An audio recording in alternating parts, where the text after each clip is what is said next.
पृथ्वी होगी। चलो इसके बारे में थोड़ी देर में बात करते हैं। और मैं आपको पहले ये बताता हूँ कि अक्षांश किसे कहते हैं और देशांतर किसे कहते हैं। भी अक्षांश की जो अगर अपन बात करें, जो अक्षांश रेखाएं हैं वो क्या है भी, पृथ्वी के पूर्व से पश्चिम की ओर खींची गई ऐसी काल्पनिक रेखा जो पृथ्वी को दो भागों में बांटती हो, उसे अक्षांश रेखा कहते हैं। एक अक्षांश होती है उत्तरी अक्षांश, एक होती है दक्षिणी अक्षांश। मैं ग्रीन पेन से बनाऊंगा। अब ये जो है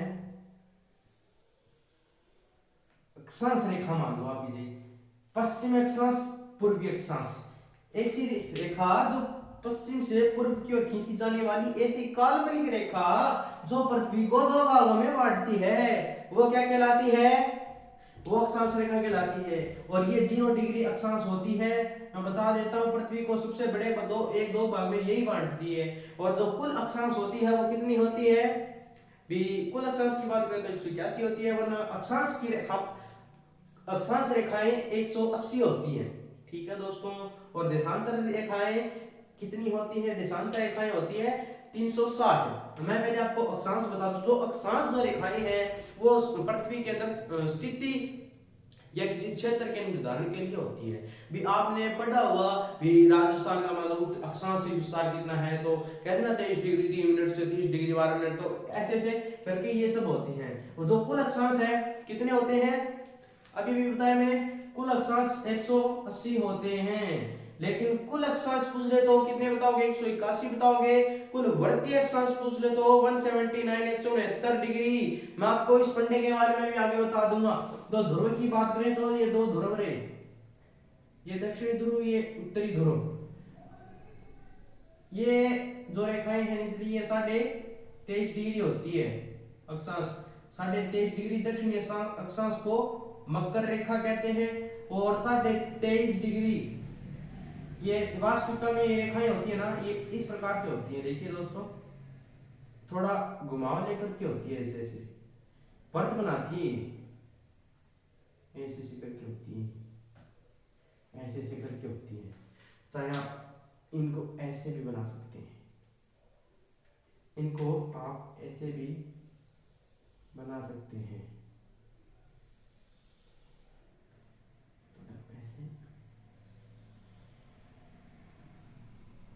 इनको आप ऐसे बना सकते हैं।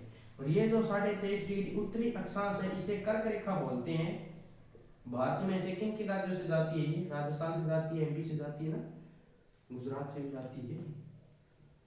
जो 23.5 डिग्री कर्क रेखा है, और जो 66.5 डिग्री है रेखा अक्षांश है, उसे क्या बोलते हैं, आर्कटिक दक्षिणी आर्कटिक रेखा भी कहते हैं, या फिर दक्षिणी ध्रुव रेखा भी कहते हैं। हम इसे दक्षिणी ध्रुव रेखा कहेंगे, दक्षिणी ध्रुव रेखा। और बात करूं मैं तो 66.5 डिग्री होगा, इसे क्या कहते हैं, इसे उत्तरी अक्षांश, उत्तरी ध्रुव रेखा, उस उत्तरी ध्रुव रेखा कहते हैं। भी इस तरीके से खींच जाती है, ऐसे से इनको मारना है। ये 2 डिग्री है ना, अच्छी नहीं लगती, इसको ऐसे, ठीक है, ये सीधी होगी और ये सभी घुमावदार ये होती है दोस्तों। और अब इसको मिटा देता हूँ मैं, बस इतनी जानकारी आपको देनी थी। अब ग्लोब बनाना है हमको, तो फिर बाद में समझेंगे। इसको पहले आप नोट कर लिया करो साथ में, या फिर स्क्रीनशॉट ले लिया करो दोस्तों, ठीक है।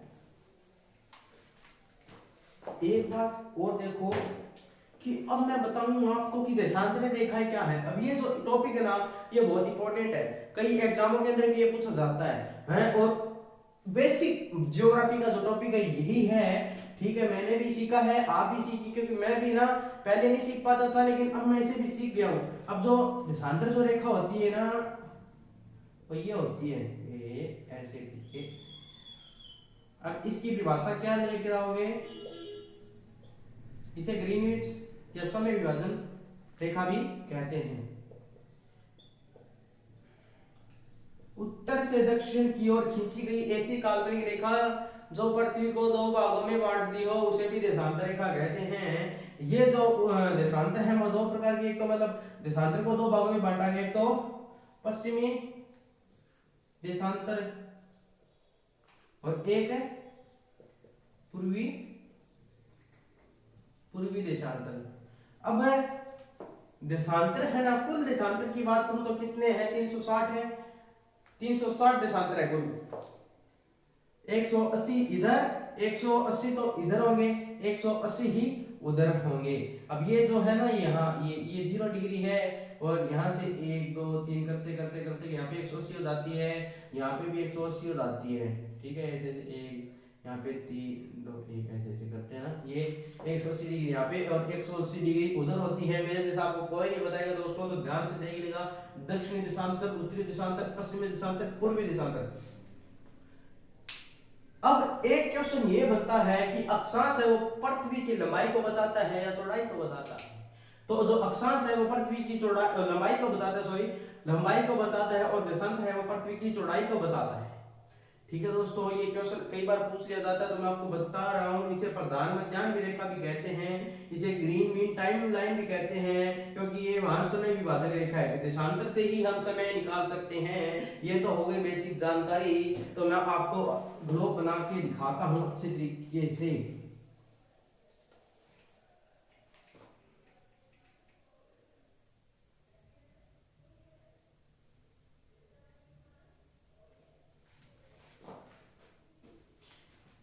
ये जैसे ध्रुवों से चलती है ना, तो वो पास पास होते हैं, लेकिन बाद में इनकी चौड़ाई बढ़ती जाती है।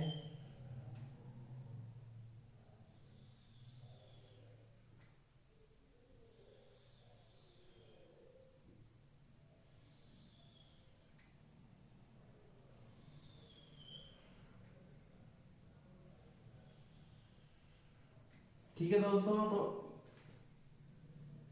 आगे से आगे इनकी चौड़ाई बढ़ती जाती है। जब ये बिंदु से शुरू होती है तब इनकी इनके बीच में जगह कम होती है। ठीक है दोस्तों, और जो क्या नाम है, जो अक्षांश है इनके बीच के अंदर 1 डिग्री देशांतर के बीच में जो जगह होती है ना, वो 111 किलोमीटर की होती है।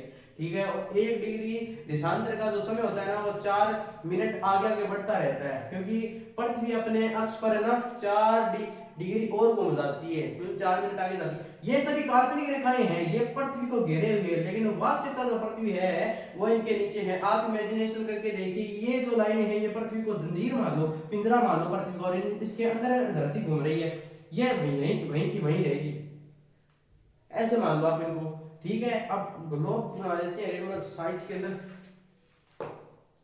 तो ऐसे ऐसे करके होता है ना ग्लोब हमारा।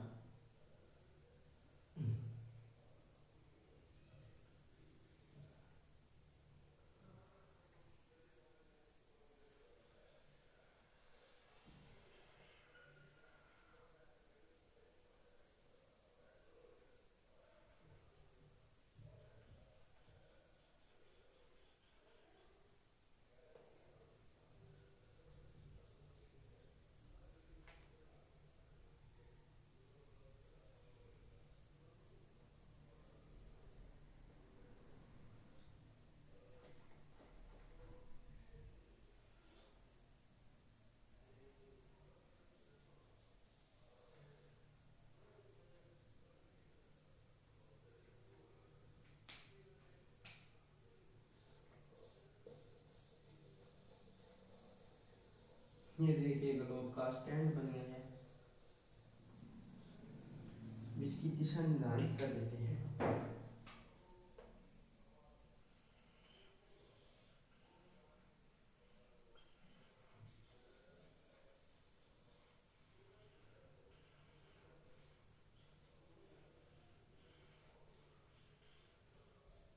ये हो गया नॉर्थ, ये हो गया साउथ, ये हो गया ईस्ट, ये हो गया वेस्ट।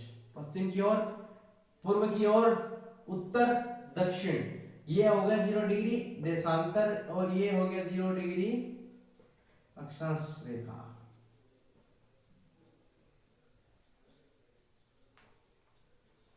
ये हो गया हमारा छोटा सा ग्लोब स्कूल का।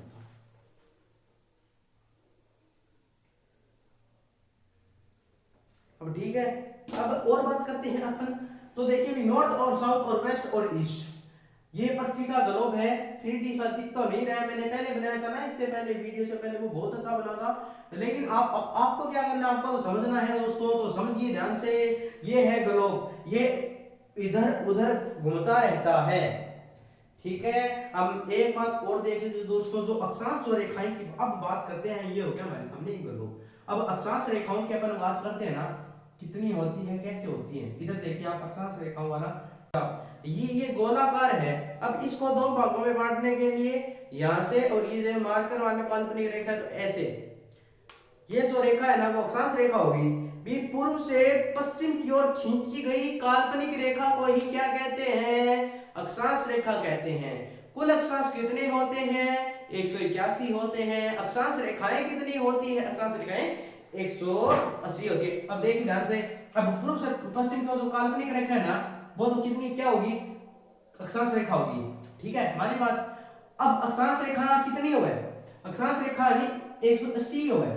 अब अक्षांश रेखा नहीं बात क्या करेगी, कुल अगर थानू नहीं पूछ रहे नहीं कुल अक्षांश रेखा कितनी है, तो कुल तेरी बताओ 181 है। क्यों, इसका रीजन क्या है, तो अब न्यू देखो दे, इसका रीजन यू है कि जो ये क्या नाम है, कुल अक्षांश रेखा पूछ ले आपा, तो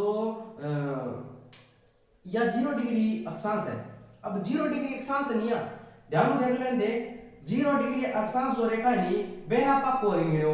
अब न्यू करके चलती है भाई 90 न्यू आ गई, न्यू करके भाई 90 ना गई, इन गई, ए दो दूर हो गया है नी। अब जो 90 डिग्री 90 इन मतलब 80 यहां तक ऐसे ऐसे। अब न्यू देख लो थे जल्दी सी। अब 0 डिग्री और है लिया, एन और गिन लिया पा। अब 0 डिग्री एन और गिनता है कितनी होगी, 181 होगी। अरे कुल वृत्तीय अक्षांश पूछ लिया तो 169 है। क्यों है, इन्हें देख मंडा कह जो दुर्बनी, ये पूछ रहा है कि वर्त जो वर्त बनाने वाले अक्षांश कितने हैं, तो वर्त बनाने वाला अक्षांश तो 169 है। क्योंकि ये जो दूर वाले है ना, ये आ देखो, ये दूर बनाने आ रहे, पहले पूछो, अब ये दूर बनाने आ रहे। अब देखो यो गोल है, यो भी वर्त है, यो भी वर्त है, यो वर्त है, वर्त है, यो पॉइंट है। अब दूर बना पर वर्त मान जाएंगे, दूर तो एक पॉइंट है, भी एक छोर है पृथ्वी का, तो इसको पॉइंट कौन माना लिया पा, तो इसको पॉइंट नहीं मानेंगे तो इसको घटा दो, दो ध्रुव है तो दो घटा दो, 181 में से 181 में से दो घटाता है 169 बचते हैं, तो कुल वर्ती अक्षांश 169 होते हैं, सीधी सी बात है, ठीक है। अब न्यू बताओ क्या जो अक्षांश है वह क्यों काम में ले जावा है, अक्षांश नहीं वह क्षेत्र निर्धारण के लिए काम आवे। अक्षांश दो प्रकार की होती है, उत्तरी अक्षांश और दक्षिणी अक्षांश। अब अक्षांश दो है, एक तो उत्तरी अक्षांश, एक दक्षिणी अक्षांश। उत्तरी अक्षांश के ग्रह के, अब या जो अक्षांश नहीं, इस जो ऊपर नहीं, वो उत्तरी अक्षांश निचली है नहीं, दक्षिणी अक्षांश होगी। अक्षांश अक्षांश के ग्रह अक्षांश है ना, वो क्षेत्र निर्धारण करती है, ठीक है दोस्तों। ये होगी अक्षांश के बारे में बात। 2 4 5 मिनट के अंदर मैं आपको देशांतर के बारे में बता देता हूँ, ध्यान देख लीजिए, ध्यान देशांतर के बारे में भी बता रहा हूँ, ध्यान देख लीजिए मेरे कहानी। ग्लोब ना बना रहे क्या, और ग्रीन पे ग्रीन मार्क काम लिया। अब देशांतर की बात करूं मैं, देशांतर है ये, अब ये जो रेड कलर की था लाइन निकल रही है, देशांतर है। क्यों है देशांतर, 0 डिग्री देशांतर है। एन है ग्रीन बीच समय मान्य रेखा भी कहते हैं, एन ठीक है नहीं, ग्रीन बीच समय भी कहे, प्रधान मध्य रेखा भी एन को है आने सारी चीज को है, ठीक है। एन कुल देशांतर पूछ लिया तो कुल देशांतर 360 हो, 180 ने 180 इन देशांतर के काम, देशांतर समय निर्धारण खातिर काम आवे, आप लोग देख लो है, देशांतर समय निर्धारण के लिए काम आती है। मैं थारी सारी बता दूं जानकारी। अब उत्तर से दक्षिण की ओर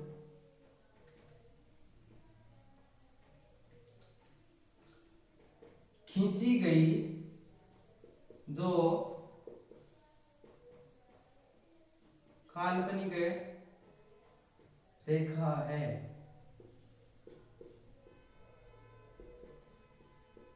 देशांतर रेखा भी, देशांतर रेखा है।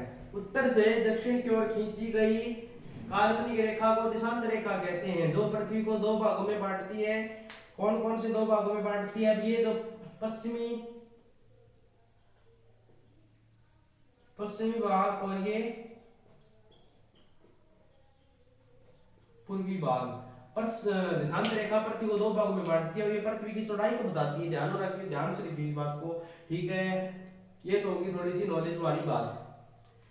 अब मैं थाने नहीं बताऊं कि जो आप काम की बात की करा, समय निर्धारण किया करा। समय निर्धारण की पार्ट 2 में पार्ट 1 ये हो गया, पार्ट 2 नहीं करो जल्दी जल्दी, ठीक है दोस्तों। लाइक शेयर सब्सक्राइब करते हैं।